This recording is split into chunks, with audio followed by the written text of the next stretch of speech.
So magandang araw Kabola. Sa video na ito, pag-uusapin natin. Bibigyan ko kayo ng summary Kabola. Nung 10 players Kabola na currently nasa trade rumor, na nasa trade block daw Kabola, diba? Para di na kayo mahirapan, ano po? Para hindi na po tayo mahirapan. And then, some news. So, hindi pa nakasubscribe, baka pindot naman po yung subscription button. So, meron na lang po isang liga Kabola na gustong pasalihin po ang PBA. Diba kundi ang atin pong Basketball Champions League. And I think this is FIBA. Kabola, FIBA. So, malamang hindi makakaindi ang PBA dyan. Kasama nila na meron pong mga spots din na liga is Japan B-League, Korean Basketball League, at Chinese Basketball Association. So, this is actually a very big league. Pero patanong ka na ngayon, paano pipiliin ng PBA Kabola ang sasali dito?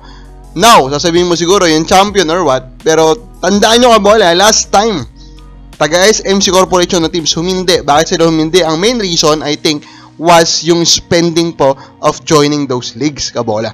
So now, meron na naman.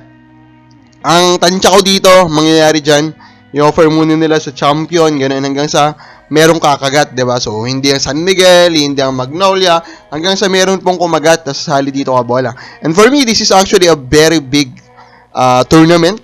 Kung talagang sasali ang Japan, Korean, Chinese Basketball Association, mas malaki pa siya sa ESL kasi may Chinese Basketball Association ito Kabola. So, tingnan natin, let's hope na maging maganda po ang performance ng PBA League po dito Kabola. And then some comments, pwede trade kay Montalvo. So, sabi niya si Chongson daw.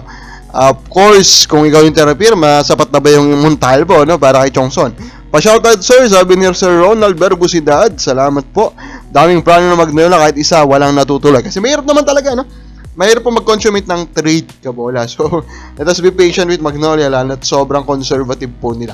So, ito na, i-run down natin top 10 names currently on the trade rumor mill and trade block. Number 10 Kabola, we have here Sidney Onobere. So, ito daw po, gusto niya ng mas malaking playing time. Malapit na pong pumaso yung kanyang kontrata Kabola. So, kapag baka may malaking deal dyan ng Ginebra, isa to sa mga isama nila. Number 9, Wami Chongson Kabola. Ito naman, halos ilang taon na rin po nasa trade rumor mill yung pangalan niya pero nandun pa rin siya sa Terra Firma. Pero malamang aabot din yung point na gusto na niya maglaro sa isang legit na team. Number 8, Chris Newsome. Ayan, Kabola. I still believe na mas malaki pa rin yung chance na hindi po siya matrade kasi siya yung ace player eh. Diba? Malimit ka lang makakita ng isang legit team, iti-trade po kanilang ace player, Kabola, diba? And yan pa rin yung expectation natin kasi ang Meralco kaya naman nila magbayad eh. Kabola, titignan natin itong sitwasyon po ni Chris Newsome. Number 7, Troy Rosario. Ito naman, maraming teams ang may gustong kumuha Kabola. Pero, ganun din, at least din yung makukuha sa kanya kasi magiging unrestricted free agent na po ito sa ending po ng kanyang current na contract.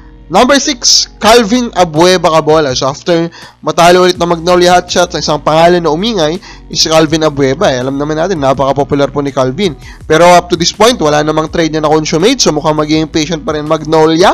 Or baka lang naman hindi pa nila nahanap kasi yung tamang trade. Kung saan kaya nilang i-give up ang isang Calvin Abueva. Number 5, Deshaun Winston Kabola. So, naman si Winston Kabola, ito talaga ginulat tayo kasi hindi natin akalain Kabola na siya pala daw ay gusto niya daw po magpa-trade or hindi pala siya fit Kabola daw sa sistema. According daw kay Coach Aldin Ayo. Pero we are still hoping also na maging patient po ang Converge sa kanya. Mas bigyan po siya ng role Kabola kasi we think he deserves it. Number 4, Stephen Holt, diba? Sa unang tournament, medyo disappointing yung performance po ni Holt. Pero dito po sa current po na Philippine Cup, pinapakita niya na isa siya sa pinaka magaling talaga na gwardiya ngayon Kabola dito po sa PBA. Kaya malamang yung iba pong SMC teams gusto siyang makuha. Number 3, Muwala Tautua. Ito, matagal na natin sinasabi. Muwala Tautua is a top 10 center Kabola. He should be a starter. Pero of course, he's playing behind the best center Kabola. Kaya hindi po nakakagulat. Nagugustuhin po ni Muwala Tautua Kabola na matrade po sa ibang teams Kabola. Number 2 natin, Arben Tolentino. I think ito talaga medyo malapit-lapit na Kabola. Although, respect to Alvin Kabola, diba? He's leading the Northport into a good runs Kabola. No Commissioner's Cup, okay ulit yung run nila. And now, they are again winning games Kabola. So, we are still hoping, diba? Na in a way po is retain pa rin po siya sa Northport and continue this run for the parity of the league. Pero number 1 natin, Vic Manuel. Ito yung pinaka balance po ng popularity at saka of course Kabola yung laki po ng chance matrade. Napakalaki na po ng chance na malilipat talaga si Vic Manuel. It's just a matter of time. Kabakabal sa palagay mo, sino sa mga itong unang matatrade? Comment lang po sa baba.